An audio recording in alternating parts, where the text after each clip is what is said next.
ABP news India और मैं हूं आपके साथ प्राची सिंह। आज भाजपा की विस्तृत कार्यकारिणी की बैठक हुई थी। जिस तरीके से कहा जाए कि यहां पे मोदी के तमाम जो मुद्दे थे उसे रखे गए थे और वही तमाम लोग यहां उपस्थित हुए, चाहे वो हर राज्य के कोने से यानी कि बिहार के तमाम जगहों से आए थे।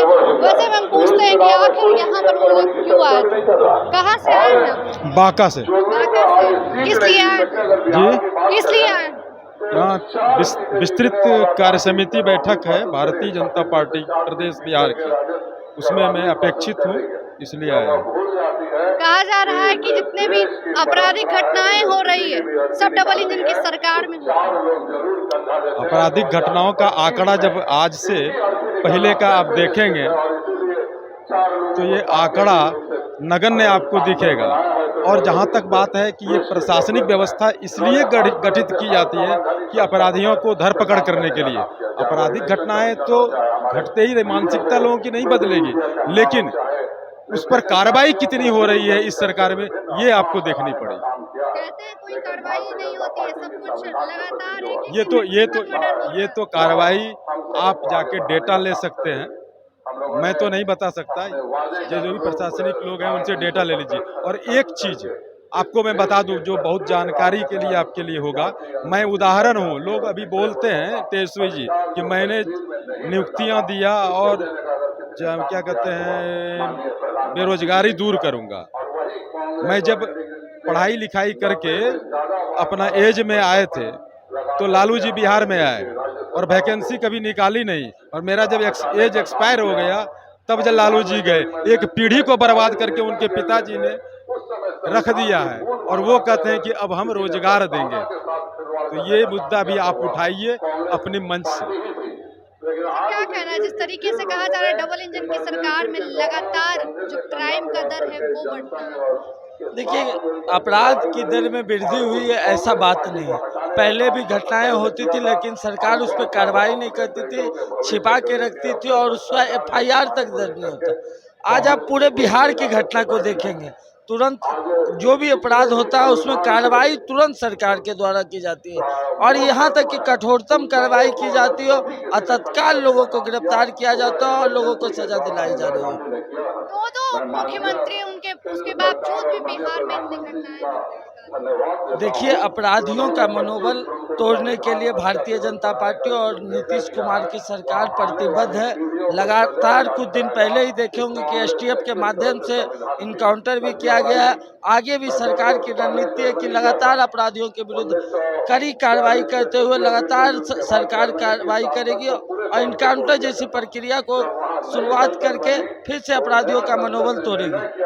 देख सकते हैं जिस तरीके से कहा जा रहा है कि अपराधियों का जो मनोबल है वो बढ़ता जरूर है, लेकिन डबल इंजन की सरकार में आपको देखने को मिलती है कि तमाम जो लोग हैं वो पकड़े जाते हैं। कहाँ से आई हैं आप?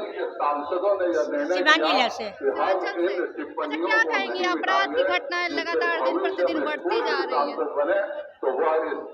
अब इसके बारे में तो अभी सरकार अपना शुरू की है, मतलब अपना कोशिश कर रही है कि ट्रैक पर आए ये सब, लेकिन जब तक ये हमारा लोकसभा चुनाव के बाद थोड़ा मोड़ा हुआ, पहले भी हुआ है क्राइम, लेकिन हमको लगता है इस पर अंकुश लगेगा जब पूरी तरह बिहार में है ना आने वाले 25 में मुख्यमंत्री जो भी रहे है ना, मतलब मुख्यमंत्री संशय है कि जो कोई भी रह सकता है, अभी फिक्स नहीं है कि नीतीश कुमार ही रहेंगे। देखिए, अब इसके बारे में कुछ नहीं कह सकते कि फिर रिपीट करेंगे या कुछ और होगा, बिहार के बारे में नहीं कह सकते, लेकिन परिवर्तन होगा। परिवर्तन होगा। चलिए, कहा जा रहा है कि इलेक्शन में परिवर्तन होगा, क्या कह रहे हैं कि आपके साथी 2025 में परिवर्तन होगा?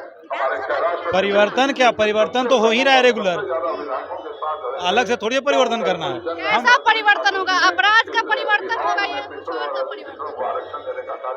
मतलब अपराध का परिवर्तन अपराध का परिवर्तन होता है। कहते हैं एक दिन में 3 मर्डर हो रहा है, ट्रिपल मर्डर हो रहा है लगातार।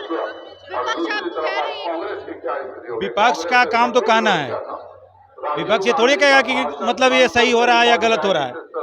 हमको पूर्ण रूपेण यहाँ सुशासन की जो सरकार है वो आज भी है, कल भी था, आने वाला समय में भी रहेगा। कैसे सुशासन की सरकार सरकार है कि एक एक दिन में 3-3 मर्डर हो जाते हैं।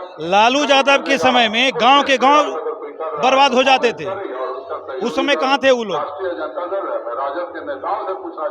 जब 12 नरसंहार, सनारी नरसंहार, खाली नरसंहार ही नरसंहार हो रहा था। जंगल राज उसको कहते हैं, जंगल राज इसको नहीं कहते थे। हाँ है ही है। और आज आपके साथ है। हाँ आपको क्या लग रहा है? क्या क्या बदलाव होगा 2025 में? 25 में जो हम हैं सो रहेंगे, हम हैं सो रहेंगे, हम रहेंगे, हम छोड़ के जाने वाले नहीं हैं, नहीं हैं। अभी तो है, फिर भी रहेंगे, 25 में भी रहेंगे। निश्चित अनिश्चित नहीं। डबल सेंचुरी एनडीए की सरकार पहले भी लगा चुकी है। 2005 के पहले क्या स्थिति था बिहार का? अपने माँ बाप से पूछ नहीं लीजिए। देखे, हम देखे हैं क्या हुआ ऐसे, वो हम नहीं देखे रोड हैं। था, नहीं कुछ था, खाली क्राइम ही था। क्या थोड़ा बहुत आज बेटा हो रहा है तो डिटेक्ट हो रहा है, केस डिटेक्ट हो रहा है, कल डिटेक्ट नहीं होता था। जीवन है, कुछ हाँ बात होते है, रहेगा। दोनों में तुलना नहीं किया जा सकता है। क्या कहना है 2025 में क्या होगा? 2025 में भारतीय जनता पार्टी और एनडीए गठबंधन की सरकार 200 पार करके हम 200 पार के बहुमत में आ रहे हैं। पहले भी कहे थे 400 पार होने के बाद 300 पार नहीं। तो 400 पार नहीं हुआ, 300 पार नहीं हुआ। अगर ये लोग कांग्रेस के लोग या विपक्ष के लोग अगर चाहते हैं कि हम जीत गए, तो अकेली जो भारतीय जनता पार्टी 240 तक पहुंची है, वो 33 पार्टियां मिलकर के भी उसका पीछा किए हैं क्या? एनडीए गठबंधन तो 293 पर है ना। एनडीए गठबंधन के लिए हम लोग लड़ रहे थे, अकेले भारतीय जनता पार्टी नहीं लड़ रही थी, एनडीए गठबंधन लड़ रही थी। और उस एनडीए गठबंधन 293 पर है। 99 का चक्कर इनको है, नीचे आने वाले हैं बहुत जल्द, कन्फर्म है। चलिए, जिस तरीके से कहा जा रहा है कि 2025 में, और जहां अभी आपराधिक घटनाएं जो हो रही है, लगातार अपराध की घटनाएं जो बढ़ रही है, वो अब नहीं होगी और 2025 में परिवर्तन देखने को मिलेगा। लेकिन क्या सच में होगा? और जहां एक तरफ कहा जा रहा है कि नीतीश कुमार में भी संशय है, नीतीश कुमार मुख्यमंत्री का चेहरा हो सकते हैं या नहीं भी, लेकिन देखना होगा क्या कुछ होता है। फिलहाल इतना ही।